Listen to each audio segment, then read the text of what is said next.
Kuyyeru high school ప్రారంభంలో మీ పాత్ర ఏంటి? మీ మాటల్లో మాకు తెలియజేస్తారని మేము అనుకుంటున్నాం సార్. తప్పకుండా అమ్మ. మేము జాయిన్ అయ్యేసరికి కుయ్యేరు స్కూలు యూపీ స్కూల్గా ఉండేది. అప్పటికే సుమారు 100 సంవత్సరాలు చరిత్ర కలిగిన స్కూలు. అప్పటి నుండి ఆ యూపీ స్కూల్గానే ఉంది. కానీ గ్రామస్తులందరికీ ఒక విధమైనటువంటి ఆలోచన ఉంది. ఖచ్చితంగా ఇది హై స్కూల్ చేయాలి.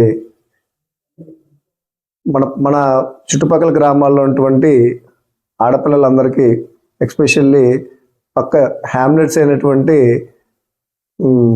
గ్రామాలు, అలాగే కుయ్యేరు గ్రామంలో ఉన్నటువంటి విద్యార్థులను, ముఖ్యంగా మహిళలు విద్యార్థులు విద్యకు దూరం, హై స్కూల్ విద్యకు దూరం అవుతున్నారు అని చెప్పి ఇక్కడ మన హై స్కూల్లో, మన యూపీ స్కూల్ని హై స్కూల్ చేయాలి అని చెప్పేసి గ్రామస్తులందరూ, గ్రామ పెద్దలందరూ కూడా దీనికి అప్పటికే పూనుకుని ఉన్నారు. మేము వెళ్ళిన తర్వాత మాకు అదొక అవకాశంగా మేము భావించి దాన్ని మరింత ముందుకు తీసుకుని వెళ్ళాము. దాంట్లో అందరూ గ్రామస్తులు, ఉపాధ్యాయులు అందరూ కూడా చాలా నిబద్ధతతోటి పనిచేసి హై స్కూల్ స్థాపనకి హై స్కూల్ స్థాపనకి పూనుకున్నాం.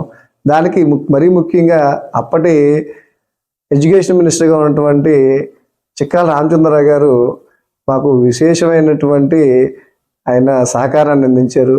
ప్రతి పర్మిషన్స్ని కూడా ఆయన దగ్గరుండి మేము వెళ్ళగానే ఆయన ఇన్ఫార్మ్ చేసి ఆయన మాకు ఇప్పించేవారు.